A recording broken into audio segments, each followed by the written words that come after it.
খবর নিয়ে ক্যালকাটা ডায়ালগস থেকে মনোজ দাস বলছি। গত পরশু 10 ডিসেম্বর ভারতীয় সংবাদ সংস্থা IANS-এ প্রকাশিত এক ইমেল সাক্ষাৎকারে শেখ হাসিনা বেগম খালেদা জিয়ার শারীরিক অবস্থা নিয়ে গভীর উদ্বেগ প্রকাশ করেছেন এবং তার আরোগ্য কামনা করেছেন। শেখ হাসিনা বলেছেন, বেগম খালেদা জিয়া অসুস্থ শুনে আমি গভীরভাবে উদ্বিগ্ন। আমি তার সুস্থতার জন্য প্রার্থনা করছি। এই মন্তব্যটি রাজনীতিতে বেশ কৌতূহল সৃষ্টি করেছে, কারণ বিগত কয়েক দশক ধরে তাদের সম্পর্ক ছিল চরম তিক্ততায় ভরা। এটি কোনো হৃদয় পরিবর্তন নাকি কোনো রাজনৈতিক চাল, সেটা বোঝার জন্য আমাদের এখনকার আলোচনা এবং কোন প্রেক্ষিতে কেন এই কথা বললেন শেখ হাসিনা, সেটা আমরা এখানে বোঝার চেষ্টা করব। আর তা বোঝার জন্য প্রথমেই তাদের পুরনো শত্রুতার কিছু নির্দিষ্ট উদাহরণ এবং বর্তমান পরিস্থিতির প্রেক্ষাপট দেখা জরুরি। দুই বেগমের পুরনো শত্রুতা বেশ দীর্ঘ তার ইতিহাস। তাদের ব্যক্তিগত রাজনৈতিক লড়াই এতটাই তীব্র ছিল যে একে অনেক সময় ব্যক্তিগত আক্রোশ হিসেবেও দেখা হতো। যেমন কয়েকটা উদাহরণ দিচ্ছি। প্রথমত 21শে আগস্ট গ্রেনেড হামলা এবং তার দোষারোপ। 2004 সালের 21শে আগস্ট শেখ হাসিনার জনসভায় গ্রেনেড হামলার পর তিনি সরাসরি তৎকালীন যে সরকার এবং তৎকালীন বিএনপি এবং খালেদা জিয়াকে দায়ী করেছিলেন। শেখ হাসিনা একাধিকবার বলেছেন ওই হামলার উদ্দেশ্য ছিল তাকে হত্যা করা এবং এর পেছনে খালেদা জিয়ার সরকারের মদত ছিল। আবার সংসদে দাঁড়িয়ে বেগম জিয়াও বলেছিলেন শেখ হাসিনা তার হ্যান্ডব্যাগের মধ্যে বোমা নিয়ে গিয়েছিলেন, এটা তার সাজানো নাটক। এটি ছিল তাদের সম্পর্কের কফিনে শেষ পেরেক। দ্বিতীয় একটি ঘটনার কথা বলি। 15ই আগস্ট খালেদা জিয়ার জন্মদিন পালন। শেখ হাসিনার কাছে অত্যন্ত সংবেদনশীল দিন হল 15ই আগস্ট, কারণ বঙ্গবন্ধু শেখ মুজিবুর রহমান সহ তিনি ছাড়া তার পুরো পরিবার, কেবল শেখ হাসিনা এবং শেখ রেহানা ছাড়া বাকি সবাইকে ওই দিনে নিহত করা হয় ওই দিন রাত্রে। দীর্ঘদিন ধরে অভিযোগ ছিল যে বেগম খালেদা জিয়া এই দিনেই তার একটা মিথ্যা জন্মদিন পালন করে কেক কাটতেন। শেখ হাসিনা এটিকে ব্যক্তিগত আঘাত এবং চূড়ান্ত অসংবেদনশীলতা হিসেবে দেখতেন। তিনি বহুবার জনসমক্ষে এর তীব্র সমালোচনা করেছেন। এই প্রসঙ্গে উল্লেখযোগ্য যে বেগম খালেদা জিয়ার একাধিক জন্ম তারিখ নিয়ে প্রচার রয়েছে, বিভিন্ন জায়গায় বিভিন্ন জন্ম তারিখ। তৃতীয়ত পদ্মা সেতু ও টুস করে ফেলে দেওয়া মন্তব্য, এই মন্তব্যটি করেছিলেন শেখ হাসিনা। 2022 সালে পদ্মা সেতুর উদ্বোধনের আগে শেখ হাসিনা এক সংবাদ সম্মেলনে বলেছিলেন খালেদা জিয়াকে পদ্মা সেতুতে নিয়ে গিয়ে সেখান থেকে টুস করে নদীতে ফেলে দেওয়া উচিত। যদিও এটি রূপক অর্থে বলা হতে পারে, একটু কৌতুকও করা হতে পারে, তবুও একজন সাবেক প্রধানমন্ত্রীর প্রতি এমন মন্তব্য তাদের সম্পর্কের তিক্ততার গভীরতা প্রকাশ করে। এছাড়া চিকিৎসার অনুমতি না দেওয়ার জন্য শেখ হাসিনাকে কাঠগড়ায় তুলেছে বিএনপি এবং খালেদা জিয়া। শেখ হাসিনা ক্ষমতায় থাকাকালে খালেদা জিয়া যখন দুর্নীতির মামলায় জেলে ছিলেন এবং গুরুতর অসুস্থ হয়ে পড়েছিলেন, তখন তার পরিবার বারবার তাকে বিদেশে চিকিৎসার জন্য নেয়ার আবেদন করেছিল, কিন্তু শেখ হাসিনার সরকার আইনি কারণ দেখিয়ে তা নাকচ করেছে। তখন শেখ হাসিনা বলেছিলেন খালেদা জিয়ার অসুস্থতা নিয়ে বিএনপি নাটক করছে, অর্থাৎ খালেদা জিয়া যে গুরুতর অসুস্থ তিনি সেটা মানতে চাননি, মানেননি। এই যখন দুই বেগমের সম্পর্ক, তখন হঠাৎ করে খালেদা জিয়া রোগ মুক্তির জন্য ঈশ্বরের কাছে প্রার্থনার খবর পড়ে মানুষের ভ্রু কুঁচকে ওঠা অস্বাভাবিক নয়। স্বাভাবিকভাবেই প্রশ্ন উঠেছে, এটি কি শেখ হাসিনার পক্ষ থেকে দেয়া একটি রাজনৈতিক চাল নাকি তার হৃদয়ের পরিবর্তন? এক কথায় বললে দেখুন, শেখ হাসিনার IANS-কে দেয়া সাক্ষাৎকারে খালেদা জিয়া রোগমুক্তির জন্য প্রার্থনার বক্তব্যটি মূলত রাজনৈতিকভাবে ক্যালিব্রেটেড সফট ইমেজ রিকনস্ট্রাকশন। তবে এর ভেতরে বয়স, নির্বাসন ও ক্ষমতাহীন অবস্থার প্রেক্ষিতে কিছু ব্যক্তিগত মানবিকতা মিশে থাকাটা স্বাভাবিক। এটাকে নিছক হৃদয়ের মৌলিক পরিবর্তন যেমন বলা কঠিন, তেমনি একে পুরোপুরি ঠান্ডা, বুঝে সুঝে দেয়া ক্যালকুলেটেড রাজনৈতিক চাল বললেও জটিল বাস্তবতার অতি সরলীকরণ করা হয়। তাহলে ঠিক কোন জায়গায় দাঁড়িয়ে শেখ হাসিনা এই কথাগুলি বলেছেন? কি ছিল তার মনের মধ্যে? দেখুন, ইমেজ রিহ্যাবিলিটেশন ও আন্তর্জাতিক বার্তা একটা থাকতেই পারে। হাসিনা এখন ক্ষমতাচ্যুত, আন্তর্জাতিক মহলে তার বিরুদ্ধে দমন পীড়ন, মানবাধিকার লঙ্ঘন, গণতন্ত্র ধ্বংসের বর্ণনা চলমান। এই প্রেক্ষিতে দীর্ঘদিনের প্রতিদ্বন্দ্বীর জন্য প্রার্থনা করা তাকে একটা রিভেঞ্জফুল অটোক্র্যাট নয়, বরং এ যে কনসার্নড স্টেটসম্যান হিসেবে দেখানোর একটা নরম সিগন্যাল। অর্থাৎ তিনি প্রতিশোধ পরায়ণ একজন ফ্যাসিস্ট নন, তিনি একজন সংবেদনশীল রাষ্ট্রনেতা। মিডিয়া রিপোর্টগুলো দেখুন, এটাকে rare display of compassion amid one of South Asia's most enduring political feuds বলে হেডলাইন করেছে। অর্থাৎ মানে কি বলেছে, যে দক্ষিণ এশিয়ার সব থেকে ভয়ঙ্কর যেটা যে লড়াই, সেই লড়াইয়ে, রাজনৈতিক লড়াইয়ের মধ্যে একটা খুব ভালো একটা কম্প্যাশন, সহানুভূতির, সমবেদনার একটা প্রকাশ দেখা গেল। অর্থাৎ ন্যারেটিভ ম্যানেজমেন্টটা কিন্তু স্পষ্ট। দ্বিতীয়ত, নিজের ওপর বিচার বা শাস্তির নৈতিক বোঝা হালকা করা খালেদা ও তার শিবির বহুদিন ধরে অভিযোগ করেছে চিকিৎসা বঞ্চনা ও কারাবন্দিত্বের নেপথ্যে হাসিনার ব্যক্তিগত প্রতিহিংসা কাজ করেছে। এখন সেই একই নেত্রী অসুস্থ অবস্থায় আছেন আর হাসিনা মৃত্যুদণ্ডপ্রাপ্ত নির্বাসিত পূর্ব শাসক হিসেবে দাঁড়িয়ে আছেন। এমন মুহূর্তে আমি প্রার্থনা করছি বলা একটা মোরাল ডিফেন্সিভনেসের কৌশল, যেন পরবর্তীতে ইতিহাসের বিচারে তিনি বলতে পারেন, আমার কোনো ব্যক্তিগত বিদ্বেষ ছিল না, অসুস্থ অবস্থায়ও আমি তার জন্য দোয়া করেছি। তৃতীয়ত, বাংলাদেশে অভ্যন্তরীণ রাজনীতিতে প্রতিপক্ষকে কোন ঠাসা করার একটা সূক্ষ্ম কৌশল এটা হতেই পারে।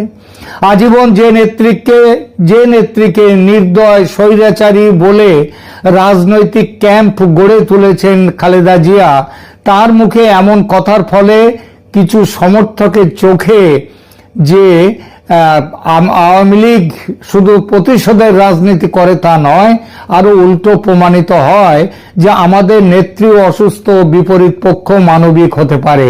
এই অনুভূতি একটা সমাজে ছড়িয়ে পড়তে পারে।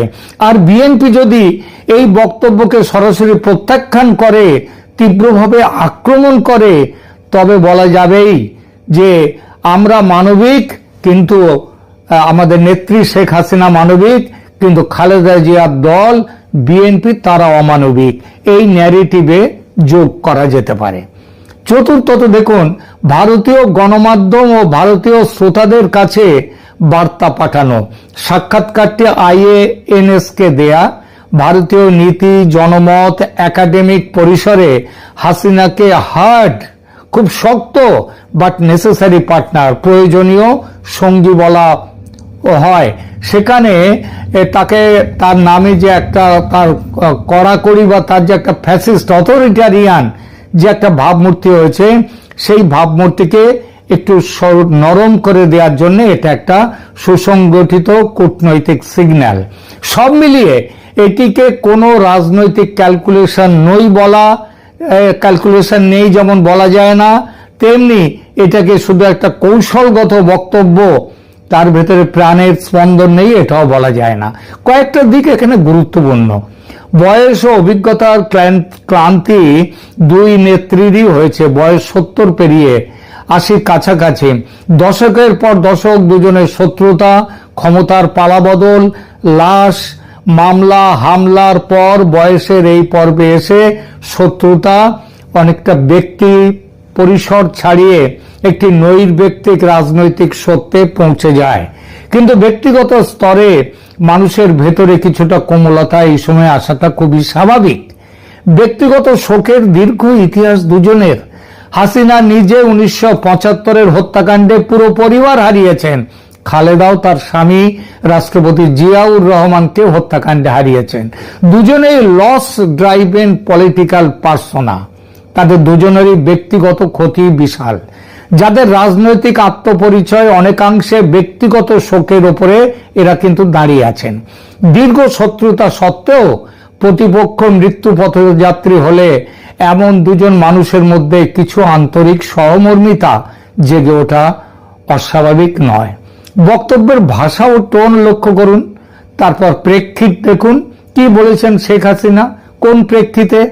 IANS এর ইমেল সাক্ষাৎকারে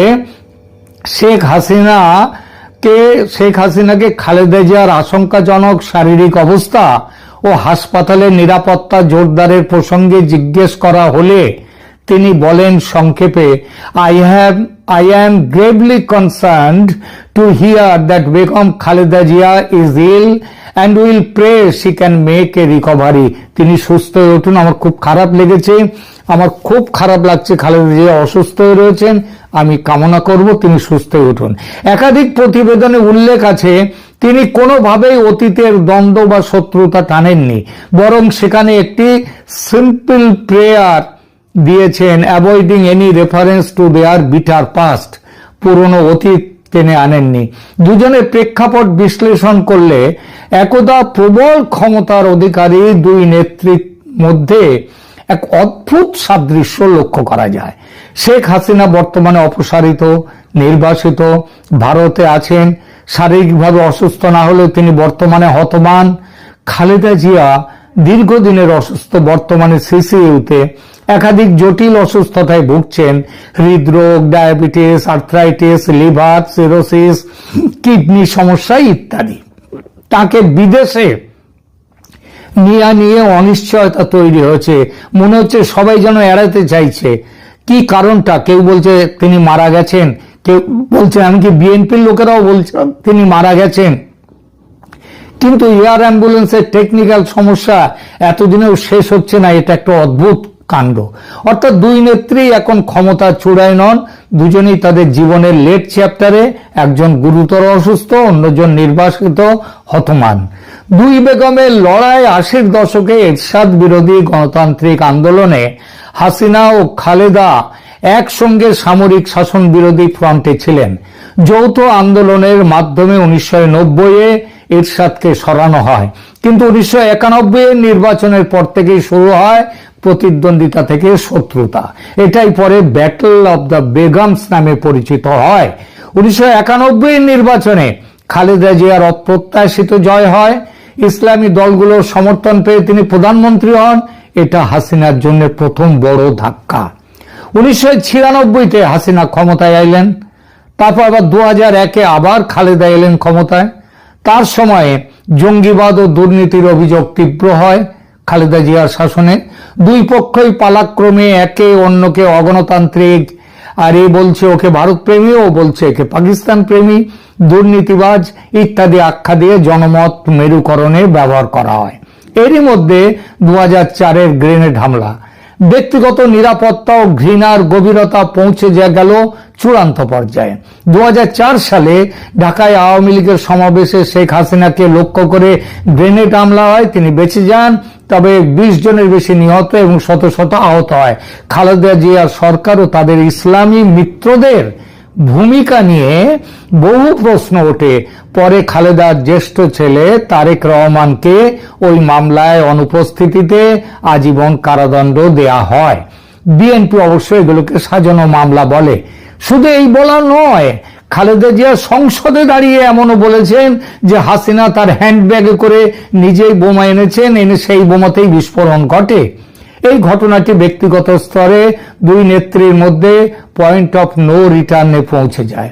এর মধ্যে এক বিশাল ফাটল তৈরি হয়, সেখান থেকে স্বাভাবিক সম্পর্ক পুনর্গঠন প্রায় অসম্ভব। আন্দোলন, হরতাল, সহিংসতা ও শত্রু রাষ্ট্র তকমা, দুই দলের সংঘাতের কারণে বারবার সারা দেশে হরতাল হয়েছে, অবরোধ হয়েছে, সহিংসতায় মানুষের প্রাণহানি হয়েছে, অর্থনীতি ক্ষতিগ্রস্ত হয়েছে। ফাটল আরো চওড়া হতে সংসদ বর্জন করেছে বিএনপি, সমষ্টিগত পদত্যাগ করেছে। কেয়ারটেকার গভর্নমেন্ট ইস্যুতে দুজনকে একে অন্যের বিরুদ্ধে আন্দোলন করেছে। বিদেশ নীতি নিয়েও পরস্পর বিরোধী অবস্থান নিয়েছে দুজন। এর মধ্যে জামায়াতের সঙ্গে জোট, যা কোন জামায়াত? যারা মুক্তিযুদ্ধের বিরোধী শক্তি, ভারতের সঙ্গে টানাপোড়েন, সব মিলিয়ে হাসিনার সময় ভারতের সঙ্গে ঘনিষ্ঠতা, আর বিএনপি তার জন্য হাসিনাকে বলেছে প্রক্সি সরকার। একই সঙ্গে সমান্তরালভাবে চলেছে মামলা, কারাবাস, চরিত্র হনন। সম্পর্কের সর্বনিম্ন স্তর 2009-এর পর থেকে হাসিনার টানা ক্ষমতায় থাকার সময়। এভাবে চলতে চলতে এলো 2024। বৈষম্য বিরোধী ছাত্র আন্দোলন থেকে এক দফা হাসিনা হটাও আন্দোলন, যার মূলে ছিল বিদেশি ষড়যন্ত্র। গত 1.5 বছরে দেখা গেছে এই ষড়যন্ত্র শুধু হাসিনার পতনের দাবিতে নয়, এর পেছনে যুক্ত ছিল মুক্তিযুদ্ধ বিরোধী চক্রান্ত। এই চক্রান্ত বাস্তবায়নের মূল দায়িত্বে ছিল রাজাকারের জামা পরা জামায়াত, কিন্তু সঙ্গে ছিল বিএনপি। ভাবা গিয়েছিল মুক্তিযুদ্ধ মুছে দেওয়ার চেষ্টার বিরুদ্ধে অন্তত একটু হলেও রুখে দাঁড়াবে বিএনপি, কিন্তু তারা তো রুখে দাঁড়ালোই না, বরং ধানমন্ডি 32 নম্বর ভাঙা অভিযানের নেতৃত্বে পর্যন্ত থাকলো তারা। এসব খবর ভারতে বসে শেখ হাসিনা যে পান না তা নয়, খালেদা জিয়ার সঙ্গে তার ফাটল আরো বেশি করে চওড়া হওয়ার কথা। এহেন পরিস্থিতিতে শেখ হাসিনার এই হঠাৎ নমনীয় সুরের কারণ তাহলে কি? আমার ধারণা পেছনে কারণ হচ্ছে, বড় কারণ রাজনৈতিক কৌশল, পলিটিক্যাল মুভ। বর্তমানে শেখ হাসিনা ক্ষমতার বাইরে এবং ভারতে। বাংলাদেশে তার দলের অবস্থাও ভালো নয় তেমন, তারা আপাতত নিষিদ্ধ। এই মুহূর্তে খালেদা জিয়ার প্রতি সহানুভূতি দেখানো তার ভাবমূর্তি পুনরুদ্ধারের একটি চেষ্টা হতে পারে। তিনি হয়তো বোঝাতে চাইছেন যে রাজনৈতিক মতভেদ থাকলেও তিনি অমানবিক নন। এটি আন্তর্জাতিক মহল এবং দেশের সাধারণ মানুষের সহানুভূতি পাওয়ার একটা কৌশল হতেই পারে। দ্বিতীয়ত, হৃদয় পরিবর্তন, চেঞ্জ অফ হার্ট। ক্ষমতা হারানোর পর মানুষের মনস্তত্ত্বে বড় পরিবর্তন আসে। শেখ হাসিনা এখন নিজে নির্বাসিত এবং কঠিন সময়ের মধ্য দিয়ে যাচ্ছেন তিনি। অন্যদিকে খালেদা জিয়াও জীবন মৃত্যুর সন্ধিক্ষণে। এই পরিস্থিতিতে পুরনো শত্রুতা ধরে রাখার চেয়ে মানবিকতা দেখিয়ে পাশে দাঁড়ানো অনেক বেশি গুরুত্বপূর্ণ। এবং 3 নম্বর, আরো একটি বড় কারণ, মুক্তিযুদ্ধ বিরোধী রাজাকার ও পাকিস্তানপন্থী শক্তির বিরুদ্ধে লড়াইয়ে এখনো বিএনপি সহযোদ্ধা হতে পারে আওয়ামী লীগের। নিশ্চিতভাবেই এমন একটি সম্ভাবনা একেবারে খারিজ করছেন না শেখ হাসিনা। তিনি জানেন খালেদা জিয়া গুরুতর অসুস্থ, দলের হাল ও নেতৃত্বের রাশ তার হাতে নেই। তাই দলের ভেতরে এখন নানা কণ্ঠ, এমনকি পরস্পর বিরোধী কণ্ঠ। সেই কণ্ঠের কেউ মুক্তিযুদ্ধের পক্ষে, আবার কেউ কেউ যাদের চেতনায় মুক্তিযুদ্ধের জন্য গর্ব আছে। এদের নিয়ে আগামীতে জোট বেঁধে বাংলাদেশকে বর্তমানের অন্ধকার থেকে টেনে তোলার লড়াইতে নামার জন্য শেখ হাসিনা এমন বক্তব্য দিতে পারেন। এবং চতুর্থত, যেভাবে শেখ হাসিনাকে ফ্যাসিস্ট ও অমানবিকভাবে দেশে বিদেশে চিত্রিত করা হয়েছে, খালেদা জিয়া রোগ মুক্তির জন্য এই প্রার্থনা সেই অমানবিক ছবির গায়ে মানবিকতার প্রলেপ দেবে। সবশেষে 2 কথা বলবো বাংলাদেশের সাধারণ মানুষের মনে এর প্রভাব কি রকম সেই বিষয়ে। বলা বাহুল্য, এনসিপি ও জামাত সহ ইসলামী দলগুলোর সমর্থকরা শেখ হাসিনার এই বক্তব্যকে নাটক বলছেন। বিএনপির কেউ কেউ বলছেন নাটক। বেগম জিয়ার বর্তমান শারীরিক অবস্থার দায় শেখ হাসিনার, এটাও বলছেন তারা। বিদেশে নিয়ে গিয়ে চিকিৎসা করতে দেননি হাসিনা, এখন নাটক করছেন তাই। কিন্তু বিএনপির একাধিক নেতাকর্মী শেখ হাসিনার এই বক্তব্যকে স্বাগত জানিয়েছেন, সে খবরও পেলাম। আর আওয়ামী লীগের নেতাকর্মীরা, কলকাতায় অবস্থানরত নেতাদের মধ্যে আদৌ কিন্তু বিভ্রান্তি নেই। তারা যে শুধু শেখ হাসিনার বক্তব্য সমর্থন করছেন তা নয়, তাদের বক্তব্য Sheikh Hasina can do no wrong, এবং তার প্রত্যেকটা কাজ তিনি মেপে করেন, ভেবে করেন, কারণ তিনি দূরদর্শী রাষ্ট্র নেতা। এখনকার মতো এখানেই থামছি। ধন্যবাদ।